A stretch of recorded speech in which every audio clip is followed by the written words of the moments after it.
Good afternoon, student. So generally, this is our first video for the 10th standard student. So in this lecture, we are going to start our text syllabus. So generally, as you all know about the textbook, English textbook. So in this lecture, we start our first unit number 1 and 1.1. There is a one poem where the mind is without fear, which is written by Rabindranath Tagore. Rabindranath टागोरांची एक कविता आहे आपल्याला टेन्थसाठी unit number 1.1 मध्ये where the mind is without fear नावाची ती कविता आपल्याला आजच्या या लेक्चरमध्ये घ्यायची आहे. बघा, where the mind is without fear is a poem which is written by Rabindranath Tagore before India's independence. So if you observe the era of Rabindranath Tagore 1861 to 1941, so it is not the after the independence, it is the before an independence.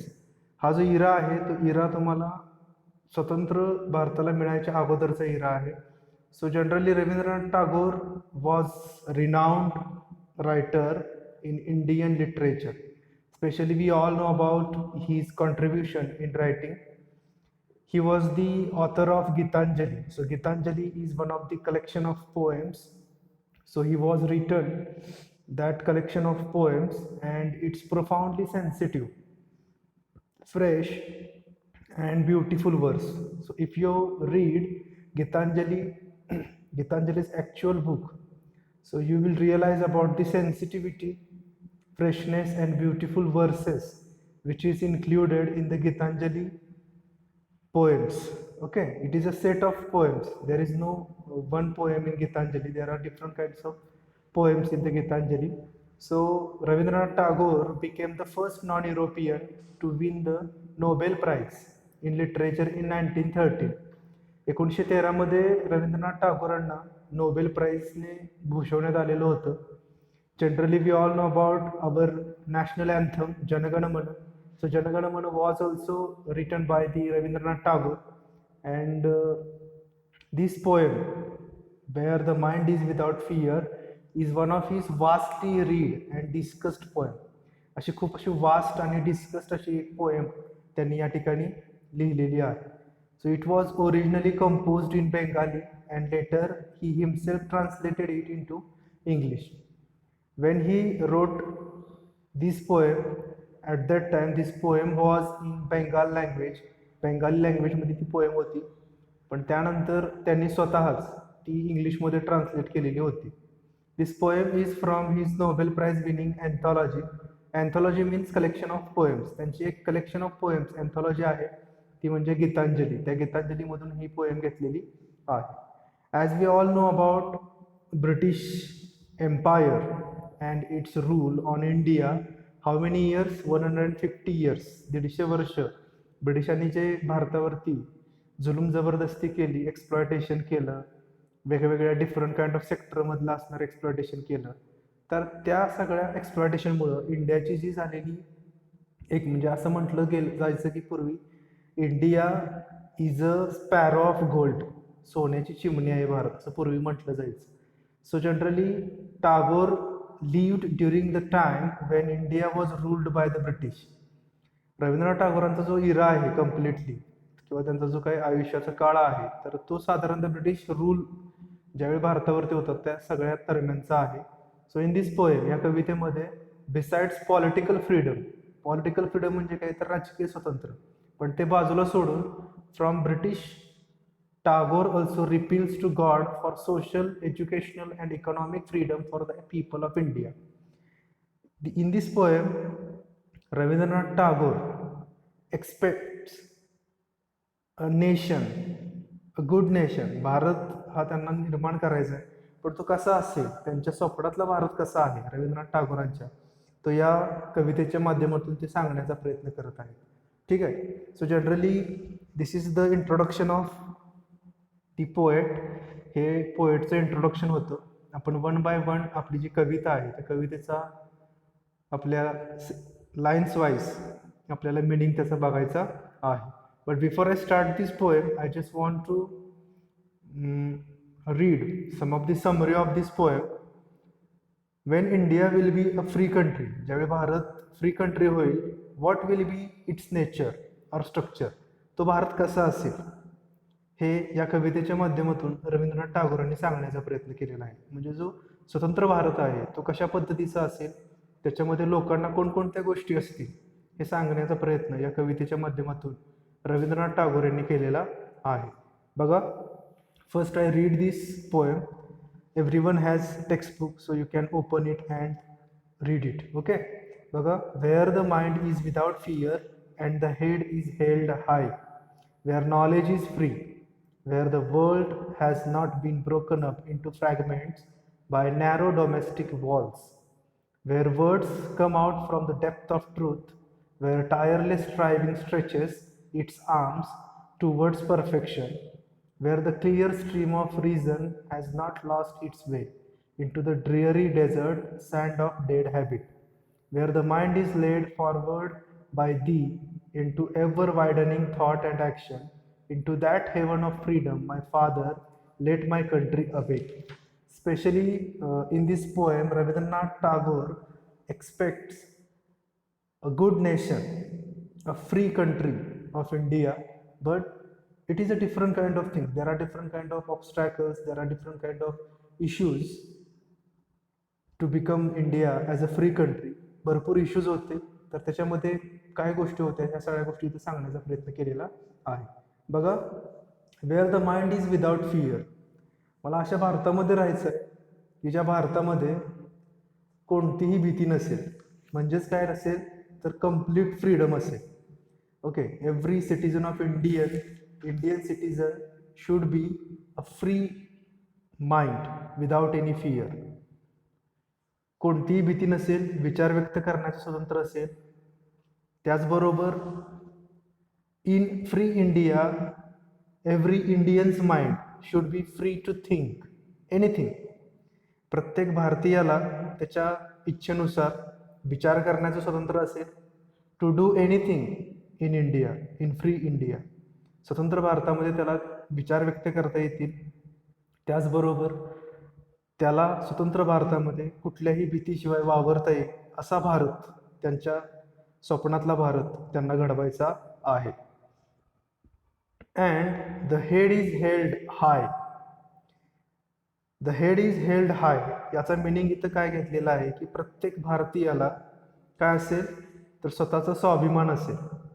प्रत्येक भारतीयाची मान उंचावेल असा भारत, त्याचबरोबर देशाचीही अभिमानानं मान उंचावली जाणार आहे असा भारत रवींद्रनाथ टागोरांना एक्सपेक्ट आहे. Where knowledge is free. In free country every sector, every caste, every religion has an equal rights.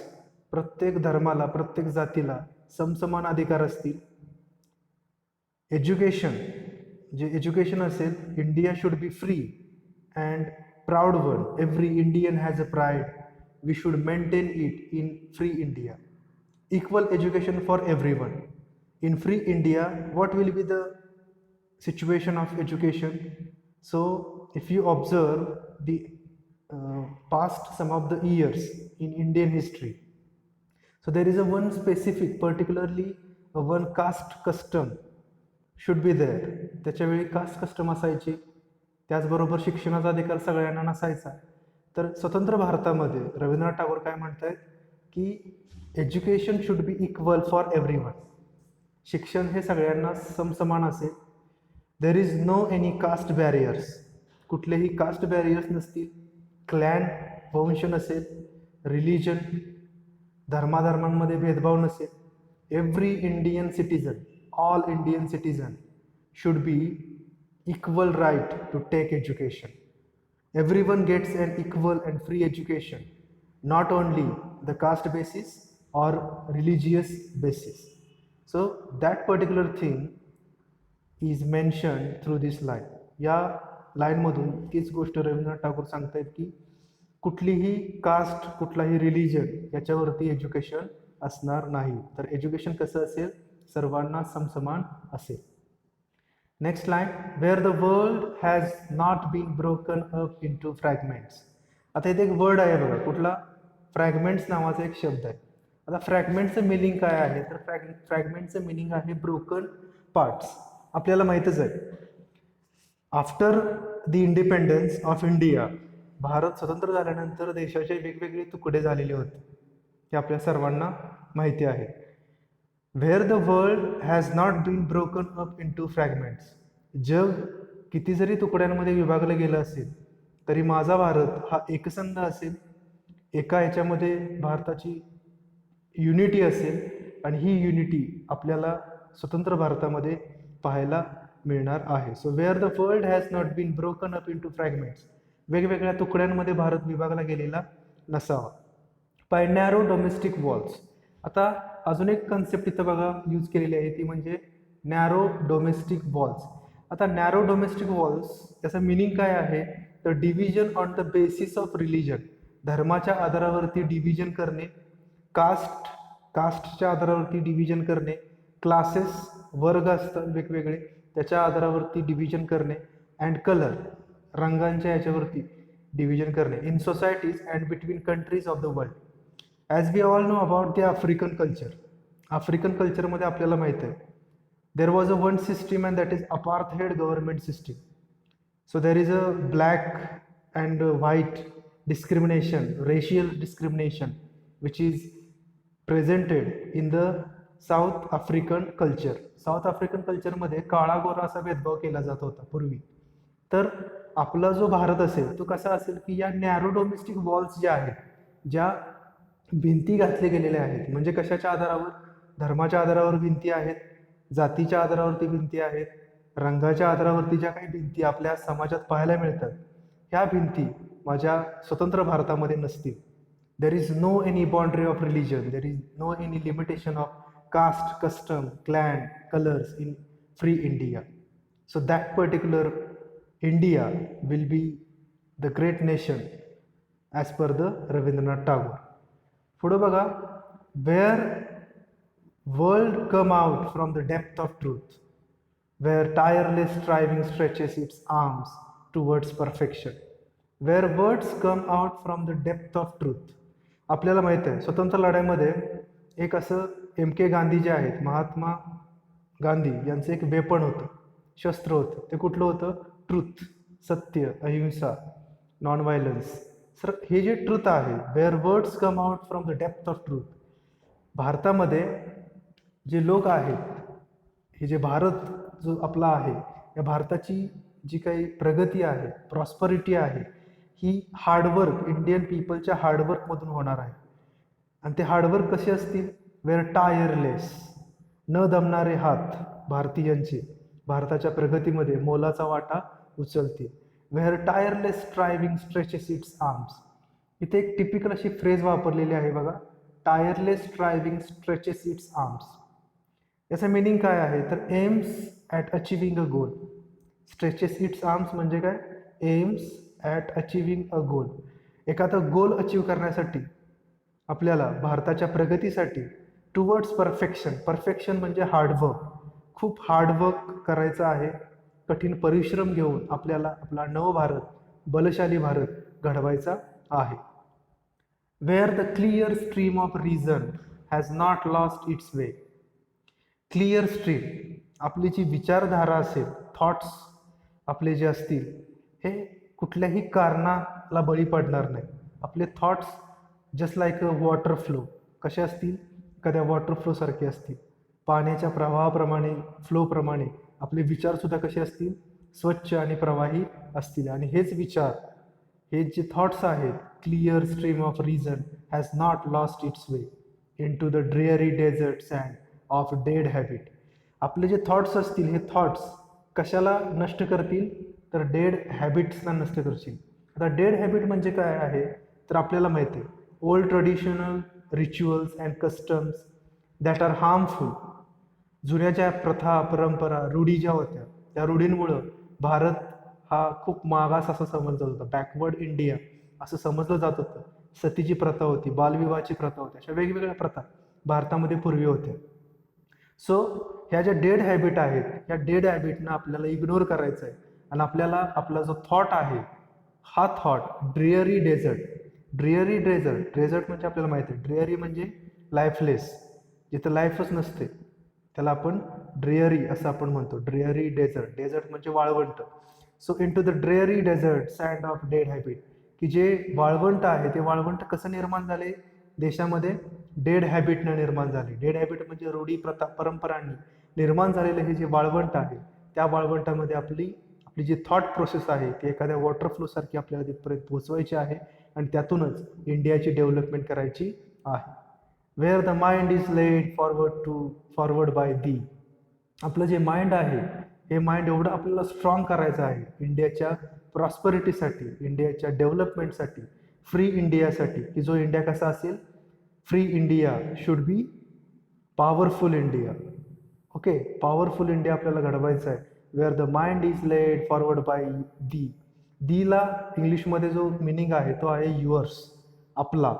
आपला जो माइंड आहे तो माइंड या ठिकाणी आपल्याला लीड करेल फॉरवर्ड, कुठं, पुढं जाण्यासाठी, आपल्याला भारताला पुढं नेण्यासाठी, बलशाली नेण्यासाठी तो आपल्याला लीड करेल into ever widening thought and action. आपले जे एव्हर वायडनिंग थॉट्स आहेत, आपले जे थॉट्स आहेत ते थॉट्स कसे हवेत आपल्याला, एव्हर वायडनिंग हवेत, संकुचित नाही हवेत. आपले ज्या थॉट्स असतील हे थॉट्स आपल्याला एव्हर वायडनिंग स्प्रेड करता आले पाहिजे. त्या आपल्या थॉट्स ज्या आहेत त्या for ever broadening Burns outlook, असे ब्रॉड आपले थॉट पाहिजेत, संकुचित नसावे. आपल्याला माहीतच आहे एखादी गोष्ट जर आपल्याला अचीव करायचं असेल तर त्याला थॉट आणि ॲक्शन या दोन गोष्टींची जोड असते. म्हणजे सपोज एखाद्याला मोठा प्लेअर व्हायचा आहे, बिझनेसमॅन व्हायचा आहे असं त्याला वाटतंय, हे वाटणं म्हणजे त्याचं थॉट आहे. पण तो जर ॲक्शनच करत नसेल तर त्या थॉटला काही अर्थ राहत नाही. म्हणजे कसं आहे, ज्यावेळी तुम्ही थॉट आणि ॲक्शन याचं कोलॅबोरेशन कराल, याचं दोन्हीचं कोलॅबोरेशन केल्यानंतर आपण अशक्य गोष्टही शक्य करू शकतो. So into ever widening thought and action, into that heaven of freedom my father let my country awake. माझा भारत, की जो 1947 नंतर जेव्हा स्वतंत्र झाला त्याच्या अगोदरचा जो भारत आहे तो भारत मला असा स्ट्रॉंग करायचा आहे की ज्या भारतामध्ये कुठलेही कास्टचं डिस्क्रिमिनेशन नसेल, कुठलंही रेशियल डिस्क्रिमिनेशन नसेल, रिलिजन्समधले असणारे जे काही क्रायसिस आहेत ते टोकाला जाऊ नयेत, असा भारत मला निर्माण करायचा आहे. India is an institution, Bharat हा एक संस्था आहे असं म्हटलं जातं. In India there is a diversity but there is a one unity in India. Diversity आहे भारतामध्ये, विविधता आहे, पण त्या विविधतेतूनच भारतामध्ये काय आहे, एक युनिटी आहे, एकता आहे, की जी एकता आहे ती भारताला जगातील असणाऱ्या इतर देशांपेक्षा एक नवीन आणि युनिक आयडेंटिटी देते. असा भारत आपल्याला घडवायचा आहे. रवींद्रनाथ टागोरांनी त्यांच्या where the mind is without fear या कवितेच्या माध्यमातून जो त्यांना भारत घडवायचा आहे तो भारत त्यांनी या ठिकाणी सांगितलेला आहे.